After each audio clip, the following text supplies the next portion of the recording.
तो hello and very welcome to time video sir. ये हमारा लेक्चर 2.10 है 2.10 और कैपेसिटर के सीरीज में ये तीसरा लेक्चर होगा। Okay, so let us see in this lecture we are going to know spherical capacitor and cylindrical capacitor. तो हम इन दोनों कैपेसिटर को समझेंगे और इसके लिए कैपेसिटेंस का फॉर्मूला डिराइव करेंगे। ओके, तो let us start. So a spherical capacitor consists of two concentric spherical cells of inner and outer radius. Suppose ये अंदर में एक spherical cell लिया हमने, बाहर में spherical cell लिया, अंदर वाले का रेडियस a है और बाहर वाले का रेडियस b है। ओके, so दो concentric sphere हो, concentric मतलब सेंटर सेम होना चाहिए। इनर वाले का रेडियस a लिया हमने और आउटर स्फेयर का रेडियस लिया है b। ओके, तो अब हमें क्या करना है, इसका निकालना है कैपेसिटेंस। कैपेसिटेंस निकालने के लिए हम क्या करेंगे, Q अपॉन V। और दोनों जो सरफेस है दोनों स्फेयर का वो पॉजिटिवली ऊपर वाला चार्ज होगा, बाहर वाला आउटर स्फेयर पॉजिटिवली चार्ज है। इक्वली चार्ज नेगेटिवली चार्ज है अंदर वाला sphere, inner sphere. Okay, so this is minus Q and this is plus Q।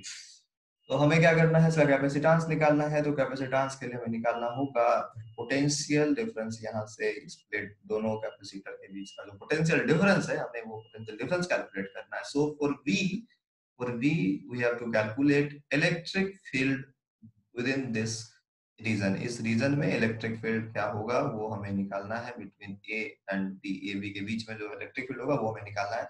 तो उससे पहले हम देख लें कि इलेक्ट्रिक फील्ड, अब देखो ये रीजन में जो इलेक्ट्रिक फील्ड होगा, ये पॉजिटिवली चार्ज है या नेगेटिव है, तो इसके रीजन में इसके बीच में अब देखोगे यहाँ पे पॉजिटिव चार्ज इलेक्ट्रिक फील्ड जो होगा वो अंदर आता हुआ होगा नेगेटिव चार्ज स्फीयर की तरफ। और इस रीजन में अगर देखें तो इस रीजन में इलेक्ट्रिक फील्ड जीरो होगा। इसके पीछे क्या रीजन है कि अंदर में कोई चार्ज नहीं है। अगर आप यहाँ पे इसके बीच में कोई गॉसियन सरफेस बनाओ, इसके बीच में कोई गॉसियन सरफेस अगर बना लो, तो इस बीच में वो क्या होगा, कोई भी चार्ज इसमें इनक्लोज नहीं होगा। दैट मींस कि electric field within this is zero. तो इलेक्ट्रिक फील्ड इनसाइड भी जीरो होगा। Electric field inside the sphere is zero. Okay, अब देखो इलेक्ट्रिक फील्ड आउटसाइड भी जीरो होगा। वो कैसे, अगर हम बाहर एक स्फीयर बनाए, कोई बड़ा सा गॉसियन स्फीयर बना ले, तो इसके थ्रू ये जो बड़ा ग्रीन स्फीयर दिख रहा है आपको, जो इन दोनों स्फीयर के ऊपर है, तो इसके अंदर में क्या होगा कि टोटल चार्ज जीरो होगा। तो फ्लक्स जीरो मतलब इलेक्ट्रिक फील्ड भी इसके अंदर से जीरो हो जाएगा। ओके, क्योंकि इक्वल चार्ज डिस्ट्रीब्यूट है दोनों के ऊपर, तो नेट इलेक्ट्रिक फील्ड बाहर में भी जीरो हो जाएगा। So E outside will also zero. E outside will also zero। तो हमें क्या करना है, हमें कैलकुलेट करना है इलेक्ट्रिक फील्ड इसके बीच में। तो इलेक्ट्रिक फील्ड के बीच में कैलकुलेट करने के लिए हमें क्या करना होगा, हमें एक और गॉसियन सरफेस बनाना है जो कि इस बीच से आए कहीं से। ओके, तो इस बीच से क्रॉस होने वाला कोई एक गॉसियन सरफेस सपोज हमने बना लिया, ये एक ऐसा स्फीयर बनाया जो कि इन दोनों के सरफेस से क्रॉस कर रहा है। ओके, छोटे वाले सरफेस के ऊपर सपोज हमने ग्रीन कलर का ये स्फीयर बनाया है, गॉसियन स्फीयर। ओके, जिसका रेडियस हम मान लेते हैं, इसका रेडियस हो जाएगा r। Suppose this radius is r।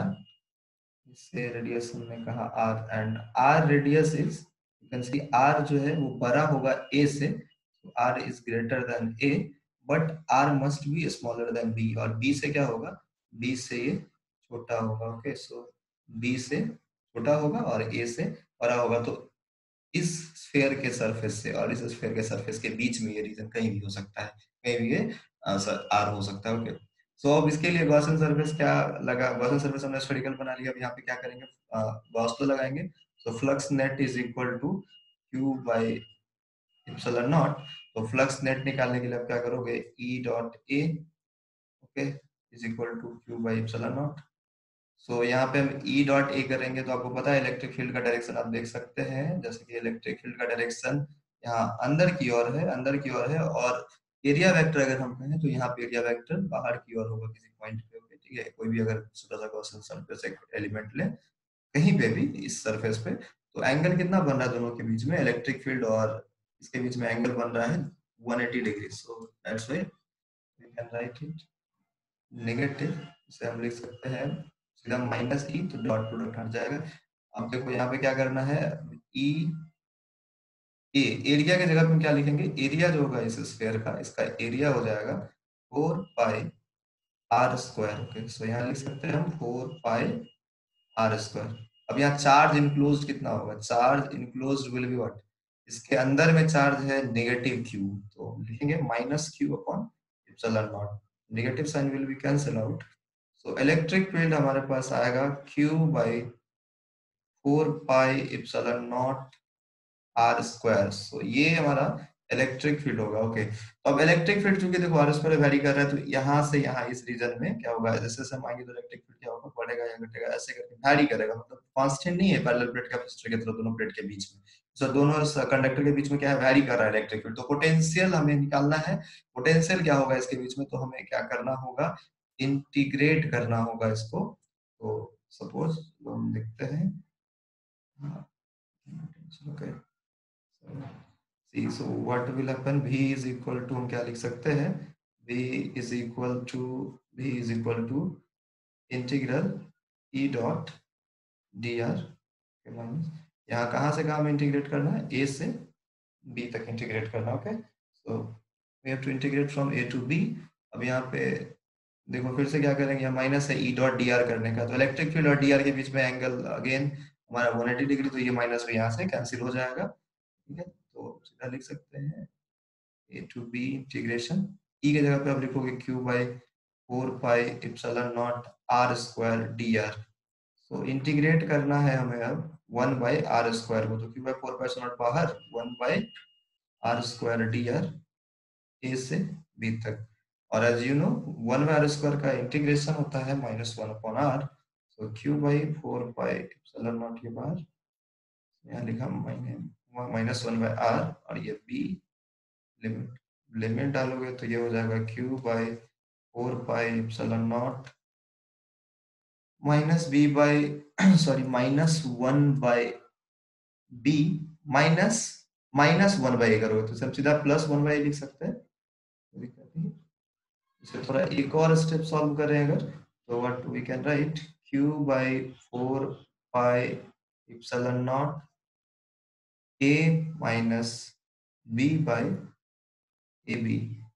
तो इसे हम ऐसा लिख सकते हैं। नाउ अब क्या निकालना है हमें, अब हमें निकालना है capacitance. Okay, so C is equal to क्या लिखते हैं, C इज इक्वल टू लिखते हैं Q बाई V, तो V हमारा निकल गया ये, तो V का वैल्यू क्या करना है, यहाँ पुट कर देना है, तो C इज इक्वल टू क्या निकलेगा, तो C इज इक्वल टू निकलेगा Q बाई V के जगह पे डालोगे Q by 4 pi epsilon naught A minus B by A B, तो ए बी ऊपर चला जाएगा, क्यू क्यू कैंसिल, तो finally capacitance is equal to 4 pi epsilon naught A B by A minus B. अरे एक यहाँ पे इरर हो गया, -a+b अब लिखोगे, बिकॉज यहाँ पे हमने माइनस लिखना छोड़ दिया, यहाँ माइनस होता और ये एक्चुअली प्लस होता। Okay, so this is what -a+b। तो फाइनली क्या लिख सकते हैं हम, capacitance of a spherical capacitor is equal to C is equal to 4 pi epsilon naught AB by B minus A.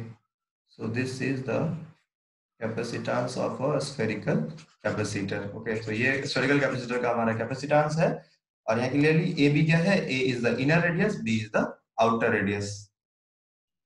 So a cylindrical capacitor consists of two coaxial conducting cylinders of inner and outer radius A and B. So ये दो coaxial cylinder को हमने एक साथ connect किया है। Okay, so इसका एक common axis हम मान लेते हैं, suppose यहाँ से क्रॉस करता हूँ, this is a common axis for both the cylinder, and inner radius is A and outer radius is B. As we have taken charge inner में हमने चार्ज क्या लिया है -q, और आउटर में हमने चार्ज क्या लिया है +q, so two oppositely equally charge conductor cylinder के फॉर्म में सिलिंड्रिकल कंडक्टर है। ठीक है, एक पे -q चार्ज, एक पे +q चार्ज, मतलब बीच में अंदर में जो है वो -q चार्ज है, जो बाहर में वो +q चार्ज है। ओके, दोनों का रेडियस a और b है। अब हमें क्या करना है, अब हमें निकालना है एक दो और डाटा यहाँ पे होगा आपके पास, होगा आपको लेंथ, यहाँ से यहाँ तक का ये लेंथ मालूम होगा, ओके, सो ये लेंथ हम मान लेते हैं, सिलेंडर का लेंथ सपोज L है, length of cylinder is L and length is equal to L। Okay, तो अब हमें क्या करना है, हमें निकालना है इसका कैपेसिटेंस। तो C is equal to again Q by V करोगे, तो V क्या चाहिए हमें, V A और B के बीच का, ये यहाँ से यहाँ तक का पोटेंशियल डिफरेंस चाहिए। अगेन फिर से पोटेंशियल डिफरेंस अब निकालना है हमें, तो इसके लिए क्या करना होगा, इलेक्ट्रिक फील्ड निकालना होगा इस बीच में निकालना होगा इलेक्ट्रिक फील्ड। और इलेक्ट्रिक फील्ड निकालने के लिए हम क्या करेंगे, यहाँ पे यूज करेंगे गॉस लॉ। सो क्या करना है, हमें निकालना है V, तो V निकालने के लिए निकालना होगा इलेक्ट्रिक फील्ड, और इलेक्ट्रिक फील्ड निकालने के लिए हमें क्या करना होगा, यूज करना होगा गॉस लॉ। सो गॉसेस लॉ यूज करेंगे, तो उसके लिए बनाना होगा एक गॉसियन सरफेस। तो गॉसियन सरफेस हम क्या बनाएंगे, इसके बीच में एक गॉसियन सरफेस ड्रॉ करेंगे, सिलिंड्रिकल ही। ओके, तो एक सिलिंड्रिकल गॉसियन सरफेस हम लोग बनाया, एक यहाँ, एक यहाँ,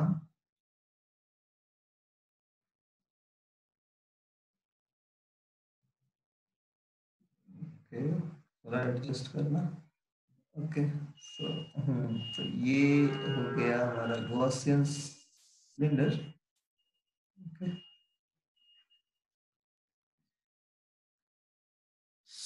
this is a Gaussian cylinder. अब देखो इस गॉसियन सिलेंडर का जो रेडियस होगा, ये रेडियस यहाँ से हम ले लेते हैं r, वो जिसका रेडियस होगा r, तो रेडियस ऑफ सिलेंडर गॉस, यहाँ पे गॉसियन सरफेस हम क्या बनाएंगे, गॉसियन सरफेस हमने बनाया है एक सिलेंडर को। Okay, cylinder of radius r and length वही सेम साइज का length L। Okay, Gaussian law, Gauss's law लगाएंगे, हम क्या करेंगे, net flux net is equal to Q by epsilon naught करना है हमें। So net flux is equal to, अब क्या करोगे, यहाँ पे लिखोगे E dot A is equal to Q by epsilon naught. So E dot A यहाँ पे अब देखिए इलेक्ट्रिक फील्ड का जो डायरेक्शन होगा वो अंदर की ओर होगा, इस डायरेक्शन होगा electric field. Okay, this is the direction of electric field. तो यहाँ पे कोई भी अगर हम एरिया एलिमेंट सेलेक्ट करते हैं इस पे, तो इसका डायरेक्शन इधर होगा एरिया वेक्टर, तो एंगल क्या हो जाएगा हमारा 180 degree. So E dot A हो जाएगा negative, so minus E A is equal to, और क्यू इनसाइड अगर देखें तो इस रेड सिलेंडर के अंदर में नेगेटिव चार्ज है, नेगेटिव क्यू है, तो minus Q by epsilon naught, again minus E cancel.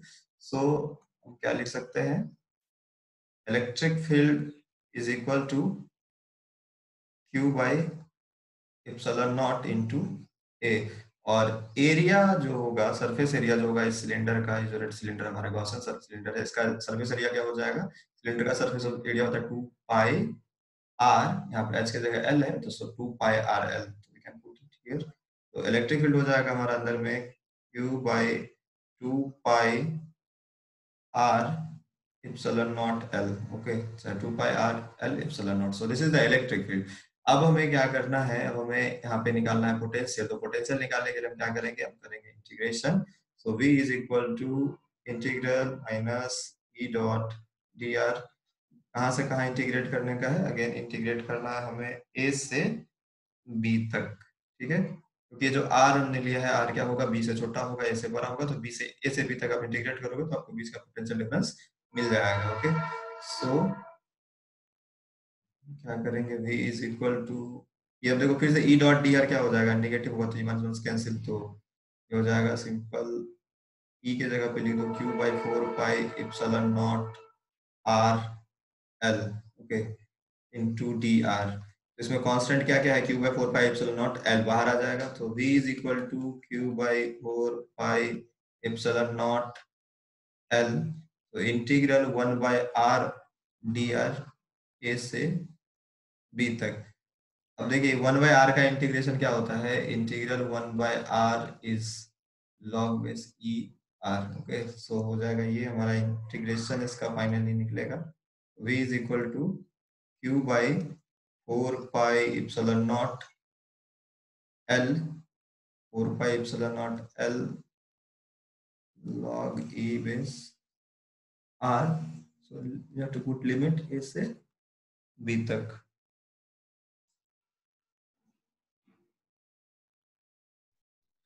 तो एक चीज है, हाँ हो गया, सॉरी। ये 2 pipes pi R epsilon naught है, तो यहाँ पे भी 2 ही लिखना है, एक्चुअली 4 लिखा गया, sorry for that. You have to write it 2 pi epsilon naught L. तो 2 पाई एप्सिलॉन नॉट एल, तो लॉग इस लॉग ई बेस आर में आप लिमिट डालोगे तो v इज इक्वल टू निकल के आएगा Q/4 pi epsilon naught, sorry again 2 pi epsilon naught L, ये हो जाएगा log e B minus log e A. Okay, तो इसे आप लिख सकते हो log base e b upon a. Okay, so this can be written as q by 2 pi epsilon naught l log e base b upon a. Okay, so this is the potential what we get. तो potential हमारा क्या निकला? Potential निकला q by 2 pi epsilon naught l log e base b by a। तो हमें निकालना है यहाँ पे c, capacitance is equal to finally q upon v। तो c इज इक्वल टू क्या लिखोगे? q बाई b के जगह पे क्या डालना है? q by 2 pi epsilon naught l log e b by a। तो फाइनली q q कैंसिल, तो हो जाएगा ये आपको 2c is equal to 2 pi epsilon naught l divided by log e b by a। So this is the capacitance of a cylindrical capacitor. Okay, so this is the cylindrical this is the capacitance for cylindrical capacitor। इससे पहले हमने देखा parallel plate capacitor. So for this video इतना ही। Next video में हम लोग combination of capacitor देखेंगे। देखो जनरली जो वाइड यूज होगा, हम लोग जो वाइड एप्लीकेशन इसके सिलेबस में जो हम लोग पढ़ेंगे ज्यादातर, वो मैक्सिमम पैरेलल प्लेट कैपेसिटर ही होगा। और उसके बाद हम लोग पैरेलल प्लेट कैपेसिटर में कॉम्बिनेशन पढ़ेंगे। पैरेलल प्लेट कैपेसिटर का कॉम्बिनेशन, दो सीरीज कॉम्बिनेशन, पैरेलल कॉम्बिनेशन, जैसे आपने रेसिस्टेंस में कॉम्बिनेशन पढ़ा था, उसी तरीके से कॉम्बिनेशन हम लोग यहाँ भी पढ़ेंगे। ओके, जैसे ये कैपेसिटर का हम सिंबल करते हैं ना, ये तो इस तरीके के, जैसे देखो अभी आपने पढ़ा होगा क्लास 10th में, रेसिस्टेंस होता है ना, रेसिस्टेंस इस तरह से क्या करता है? रेसिस्टेंस आपको करंट को के फ्लो को रोकता है। ओके, तो उसके लिए हम लोग क्या करते हैं? रेसिस्टेंस का जो कॉम्बिनेशन होता है उसमें भी कॉम्बिनेशन देखते हैं, सीरीज कॉम्बिनेशन होता है, इन टू इन कनेक्ट करते हैं, या ऐसा पैरेलल कॉम्बिनेशन आपने देखा होगा रेसिस्टेंस के लिए। सिमिलरली यहाँ पे कैपेसिटर एज अ डिवाइस जब हम इसको कनेक्ट करते हैं तो हमारे पास ऑप्शन होता है कि हम इसे सीरीज में कनेक्ट कर सकते हैं, इसे हम चाहे तो पैरेलल में कनेक्ट कर सकते हैं, या दोनों के कॉम्बिनेशन में भी कनेक्ट कर सकते हैं। So in the next lecture we are going to deal with these things. सो अभी तब तक आप लोग दोनों कैपेसिटर का पैरेलल प्लेट, सिलिंड्रिकल और स्फेरिकल का डेरिवेशन है उसको सीख लें अच्छे से, और next lecture we will discuss on detail. Okay, thank you very much for watching and God bless you all.